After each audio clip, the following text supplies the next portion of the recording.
Welcome into Purple Daily. Phil Mackey, Judd Zulgad, Declan Goff producing, and every Friday on the show, we like to take a tour through Skol Reddit and see what Vikings Internet and Vikings Reddit is talking about. What kind of questions are they posing? And so, Declan, why don't you tee this one up for us, because it involves lists, and we love lists on this show. Yeah, this is a good one. They want to know, who is the worst Viking of all time? And the original one is Blair Walsh, but I do think that dude was like the best kicker in the NFL at one point. His rookie year, he was an all-pro. So I think it's a little harsh, and kickers get a lot of the blame. But who is the worst Vikings player of all time? So, all right. So, Judd, we both have a list of 10, right? Yes. Is it correct? Yes. So it was not hard to find 10, by the way. No, well. And I don't include Blair Walsh. And let's set some parameters for this, because obviously, like, you could pick like a random fringe roster guy who was a special teamer who, but I think for us, we're looking mostly for established players. Judd's list, you kind of created a list that deviates a little bit from like the parameters that I set for mine, but I looked for guys who at least were starters for a season or two. Okay. So I'm not looking for like, oh, that backup safety was crappy. Like, we know that's why he's a backup safety. Starting caliber players who at least got some run for a season or two. And I also, if a guy like Xavier Rhodes at the end would be on this list, but Xavier Rhodes was one of the best cornerbacks in the league. Yep, I'm with you. I don't put Blair Walsh on my list because Blair Walsh by the end was a disaster, but Blair Walsh was the best kicker in the NFL for a year, And dumping on kickers is so simple. It is. Like they have enough on their plates. Fruit. Yeah, they're just go stand in the corner and be nervous and eat candy bars and stuff. So, you want me to give you my list first? Yeah. All right. Actually, that was a punter. That was Mitch Berger I'm thinking of, and he was a good punter. Snickers bars, yep. All right, number 10 on my list here, Erasmus James. We're just going to start right with one of the most disappointing pass rushers in Vikings history. He might be low. It's possible. Actually, looking at this, he might be. Okay. So Erasmus James was a first-round pick by the Vikings in 2005. Can you guys guess how many career sacks Erasmus James wound up with? 1.5. It's a little low. I think it was something like 3. It was 5. Yeah. Okay. That dude he was the 18th overall pick out of Wisconsin. The Vikings needed a pass rusher. They said, all right, Erasmus James is going to be our guy. Franchise pass rusher. We're going to put him out there. I think he was a left end, or what would I know? He was a right end. He was a right end. He was a pass rusher. Yep. Supposed to be the answer. And he's going to come in here and do nothing. 5 career sacks for Erasmus James. Aaron Rodgers sitting right there. Right there, Phil Mackey. Ready to rock, man. Couldn't get to his blind side. Number 9. This might be a little unfair because this guy at his best was one of the best cornerbacks in the NFL for a different team. But again, I'm just judging the Vikings career here. Okay. And this guy was known for one of the most famous plays that went against the Vikings in franchise history. Is unfair. Chris Dishman is number 9 on my list. I've got a cornerback. He did what? Yeah. The Antonio Freeman Monday night touchdown where the ball sat on Chris Dishman's back. Antonio Freeman picked it up and ran in for a touchdown. Yep. Or whatever. He had no idea that Freeman was walking in for a game-winning touchdown. So he's number 9. I thought it hit the ground. Number 8, I feel dirty putting on my list because it is not his fault that he was put in this position. But the Vikings had a starting running back for 2 years that averaged 3 yards per carry. Matt Asiata. Interesting. Matt Asiata's on my list. Wow. It is not his fault. He is a backup running back. Say, that's not your fault, kid. He's a backup running back that was put in a bad spot, partially because of injury to Adrian Peterson. But Matt Asiata was 3 yards and fall to the ground. You could also put, actually, you know what? Number 8 should be a reserve between Matt Asiata and Naufahu Tahi. A couple of semi-trucks that, Dude, if they could turn and get upfield for 2 yards, it was great. And they're both a couple of great guys. You're picking on people now. Well, the list is the worst Vikings players of all time. You're picking on people now. Yeah, but they were supposed to be like backups, or Fahu was supposed to just be the fullback. Yeah, all these guys should be backups. That's why they're on the list. That's what they wanted to be. They just wanted to help, and now you're killing them. All right, number 7. I have never seen an offensive lineman literally get lifted up and pushed back into the quarterback more often than Pat Elflein the last 2 seasons. Wow. Pat Elflein is legitimately one of the worst pass-blocking offensive linemen in Vikings history to this point. The eye test would show it, and Pro Football Focus, his numbers would show it. Pat Elflein has been, I'm not ruling him out completely as being a viable offensive lineman, but would anyone disagree that Pat Elflein has been a disaster for the Vikings to this point? He wasn't his first year. Yeah, he was at pretty center. Solid. He was solid. Got hurt twice, but yes, his play at guard was awful. So Pat Elflein is a guard. It's your list. Number 6, A guy who led the league in signaling for a first down when the team was trailing by double digits or more. Jerome Simpson. Yes. Oh, that's classic. a good one. Jerome Simpson. Classic. It's funny. Jerome Simpson was actually targeted 100 times as a receiver in like 2013, and he only caught 45 of those passes. Yikes. So that's not a very good catch percentage by Jerome Simpson, who seemed to just always be covered and mad at the media. And our guy, Tom Presso, who we called out one time. Yeah, he's... Jerome Simpson unnecessarily signaling for first down while the Vikings were trailing by 20 points is number 6 on my list. We get to the top 5 here. All right. Number 5, Tavares Jackson. I hate to say it. Rest in peace. Tavares Jackson was a wonderful human being and a really bad starting quarterback in the NFL. He just was. Like, he didn't see cornerbacks jumping routes. He didn't have any touch to his passes, and he really couldn't hang in the pocket and dissect defenses. Number 5. Mm-hmm. Number 4, a guy that we saw melt down at Soldier Field defensively in 2014, I believe it was. Josh Robinson is one of the worst cornerbacks. He was a starting cornerback for at least a portion when I think he was he a slot cornerback or was he an outside guy? It all fell apart when they let Winfield go because they had just signed Lothal to a new contract. Yeah. And they insisted on putting poor Josh into the slot, which he had never played in his life before. Right. Outside, he was not great, but it was not a disaster. Yeah. Trying to replace Antoine in the slot is one of the worst decisions ever made by the Vikings.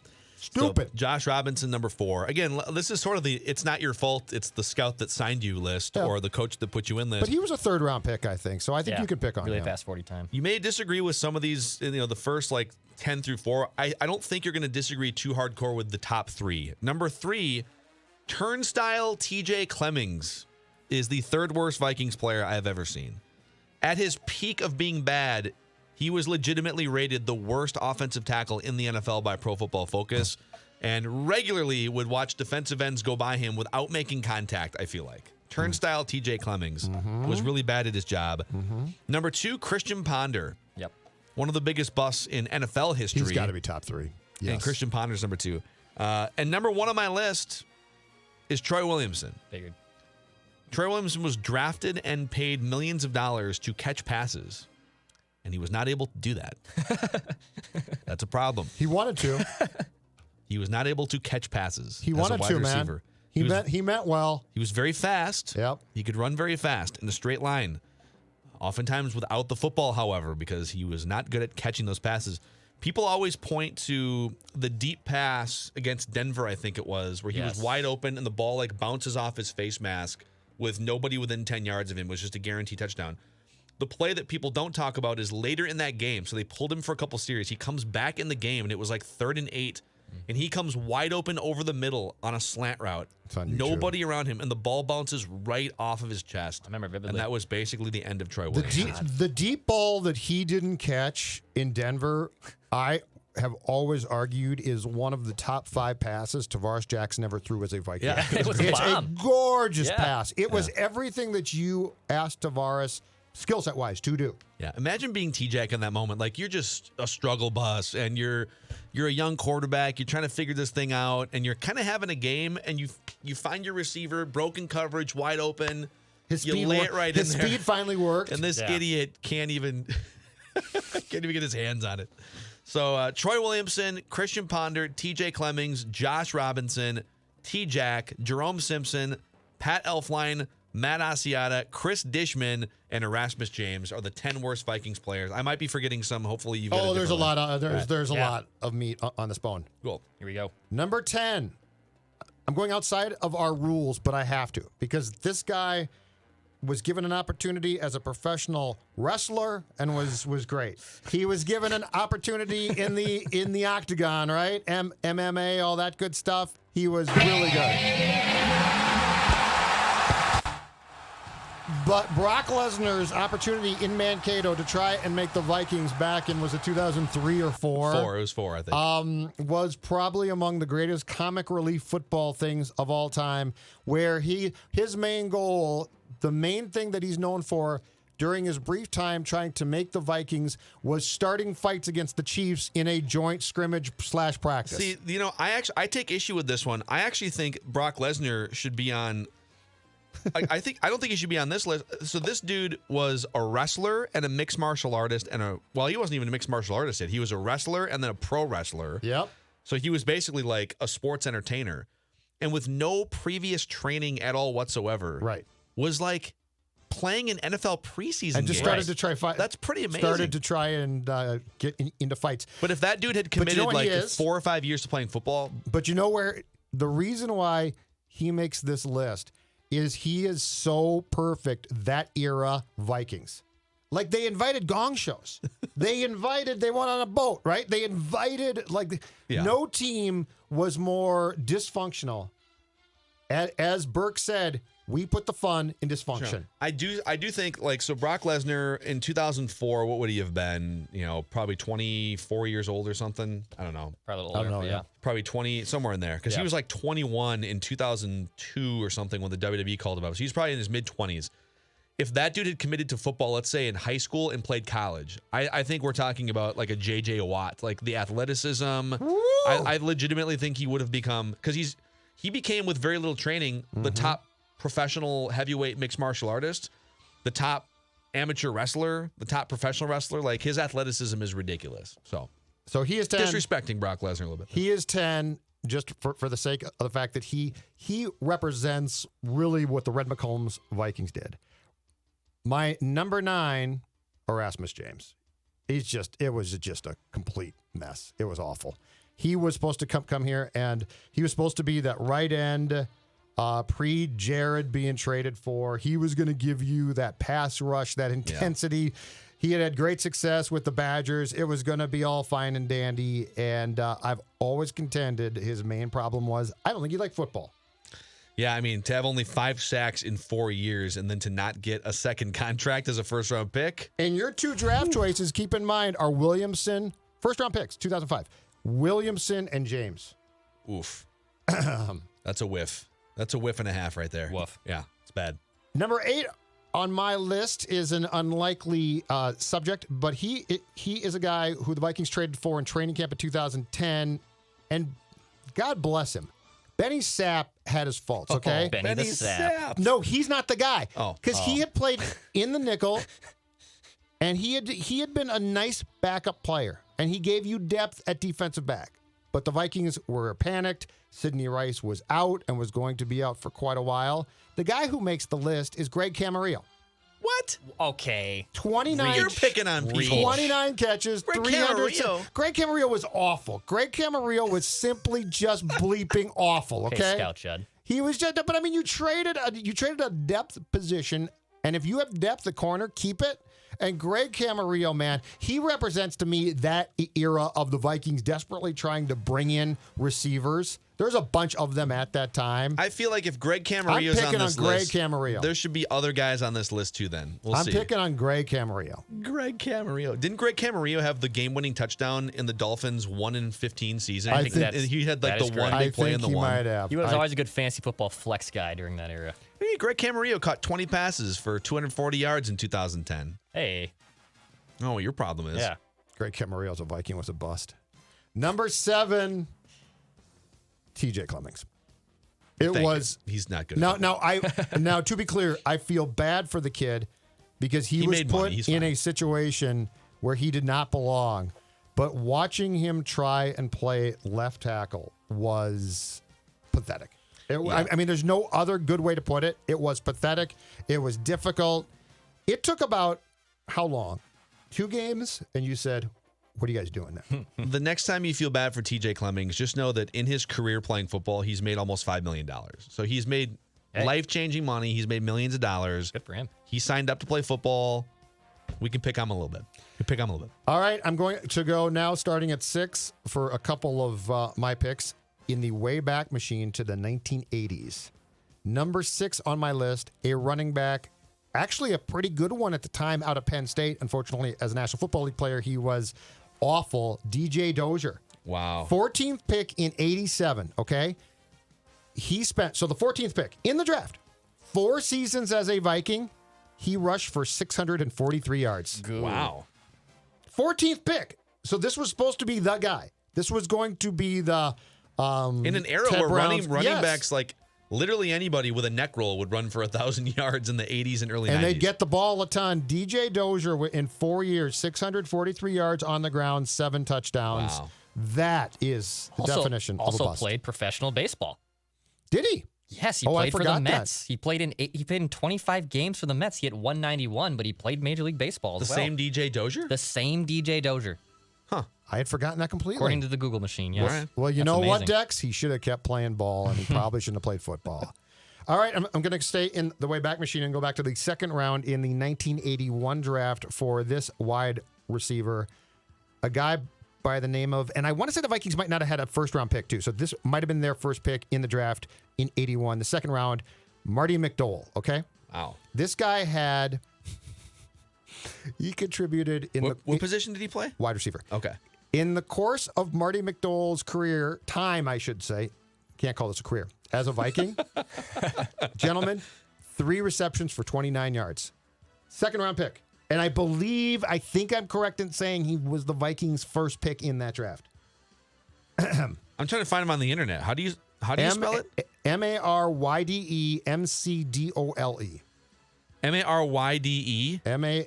Mary D-E is how I've got it spelled. McDole.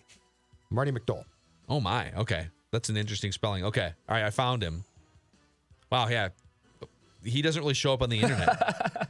He does have a Wikipedia Okay, but that's page. the whole point. Good for him. That's the whole Interesting. point. He's so bad, he doesn't show up. All right. Good Lord. Marty McDowell. All right, who else on your list? I put Robinson, your guy, at number 4. Wow. The move of him, well, again, though, this is a byproduct of the Vikings being haughty and thinking to themselves, Antoine Winfield's gone. What should we do? He was really good. Potentially Hall of Fame slot corner. Should we go out and replace him with another veteran who we can potentially find? No. Let's move poor Josh Robinson inside. And then they eventually got, what's his name from Carolina, slot cornerback? Captain Munnerlin. But Yeah, he was okay. Do you guys recall, I recall a Viking Packer game at TCF Bank Stadium where I swear to God, and I forget who the receiver was. Aaron Rodgers put the ball, and the picture is it's going essentially by Josh's ear hole on his helmet. Yeah. And he's turned around completely. Like, it looks like you trying to cover a Packer player. So Rodgers essentially just played as if there were 10 guys on the field defensively Yes. because he just knew that Josh Robinson wasn't going to find the football. It's probably not fair, but he's 4. Number 3, Troy Williamson. Whoa. Only number 3, That eh? is Number interestingly low. That's because number 2 Well, is an Ponder's one of them. Yes, and number 2 is an all-time Viking defensive back who never belonged on the field. And again, Can I guess? These are the So Ponder's one. Yes. So these are the days, though. Keep in mind of the Vikings literally putting guys at cornerback who you would say to yourself, "Oh my God!" This is in the 2000s, right? Yes. Asher Allen. No, that's a good one. It's not. It's a great name, though. Chris Cook. No, that's a good one too. I could have played. like this Keep is going. the thing. No, this to me is the poster child for all of the guys that you're I going think down. of the other ones here. Oh, Marcus McCauley. He would be good too. This is before these guys. None of these This guys is before made the- these guys, and all of these guys could make the list. Jamarcus Sanford? He wasn't that bad. No, he was a safety, and he was not wasn't- a disaster. he wasn't Late round horrible. draft pick. He wasn't. That Is it like a Kenny Irvin or something? Waswa Saranga. Oh, he's okay. he's on our fan list. Okay. Waswa Saranga is one of the. He is to me. He is the poster child. If you were going to put up a poster, Viking defensive back dysfunction 2000 on Waswa pre Mike Saranga. Zimmer, Yeah. Waswa. I Yeah. mean, the name is great. He couldn't cover anybody. It was a. I think Waswa But yes, Saranga was technically undrafted, I believe. So there wasn't a lot of expectations. Nobody but played. Yeah. I remember.